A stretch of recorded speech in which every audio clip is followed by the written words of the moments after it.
اعوذ باللہ من الشیطان الرجیم بسم اللہ الرحمن الرحیم معزز ناظرین سامعین السلام علیکم۔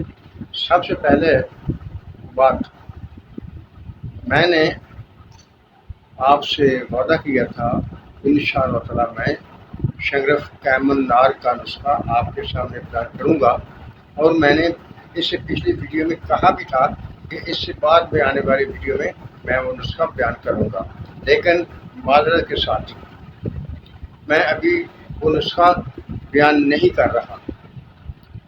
کیوں نہیں کر رہا؟ اس لیے نہیں کر رہا کہ میرے خیال میں جو متوقع تھا کہ آپ لوگوں کو اس نسخے کی قدر کریں گے، آپ اس نسخے کا رسپانس دیں گے، آپ نے وہ رسپانس نہیں دیا، لہذا فی الحال میں عجیب نسخہ معذرت کے ساتھ میں آپ کے سامنے پیش نہیں کر رہا۔ آج پھر ایک اسلامی ویڈیو جو ہے میں آپ کے سامنے بیان کر رہا ہوں، اس سے آئیے چلتے ہیں اس ویڈیو کی طرف۔ دیکھیے، تصور میں لائیے وہ وقت حضرت ابراہیم علیہ السلام کا زمانہ ہے، نمرود بادشاہ ہے۔ جب حضرت ابراہیم علیہ السلام نے دین کی تبلیغ کی تو نمرود نے فیصلہ کر لیا کہ حضرت ابراہیم علیہ السلام کو آگ میں ڈال دیا جائے اور اس معاملے کو ختم کر دیا جائے۔ اس کے لیے انہوں نے لکڑیاں اکٹھی کی، ہر کسی کو ذمہ لگا دیا گیا اتنی لکڑیاں لاؤ گے تو لکڑیاں اکٹھی ہو گئیں اور آگ کا الاؤ جلا دیا گیا۔ جب الاؤ دہک گیا تو حضرت ابراہیم علیہ السلام کو اس میں پھینک دیا گیا۔ جب حضرت ابراہیم علیہ السلام کو اس آگ میں پھینکا گیا تو اللہ تعالیٰ نے آگ کو حکم دیا اور کہا یا نارو کونی بردم و سلام علی ابراہیم، اے آگ تو ابراہیم پر سلامتی والی حد تک ٹھنڈی ہو جا اور اس کی گرمی کی ختم ہو جا۔ یا نارو کونی بردم و سلام، اے آگ تو ابراہیم پر سلامتی کے ساتھ ٹھنڈی ہو جا، یعنی حضرت ابراہیم علیہ السلام کو اس میں کوئی تکلیف نہ پہنچے۔ بعض روایات کے مطابق حضرت ابراہیم علیہ السلام 40 دن تک اس میں رہے، بعض روایات میں اس سے زیادہ بھی ٹائم بتایا گیا ہے۔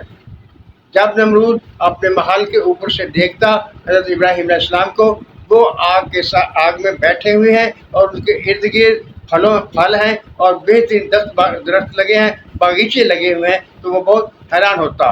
آخر کار اس نے حضرت ابراہیم علیہ السلام کو آگ میں سے نکلنے کی اجازت دے دی۔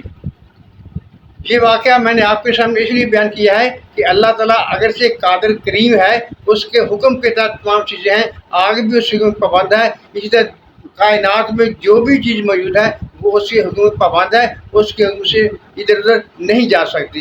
جب اللہ تعالیٰ نے حکم دیا آگ کو، کیونکہ قرآن میں موجود ہے یا نارو کونی بردم و سلام علی ابراہیم، آرڈر ہے، حکم ہے، تو آگ سلامتی کے ساتھ ٹھنڈی ہو گئی۔ اب آئیے، قرآن شریف میں ایک اور آیت موجود ہے،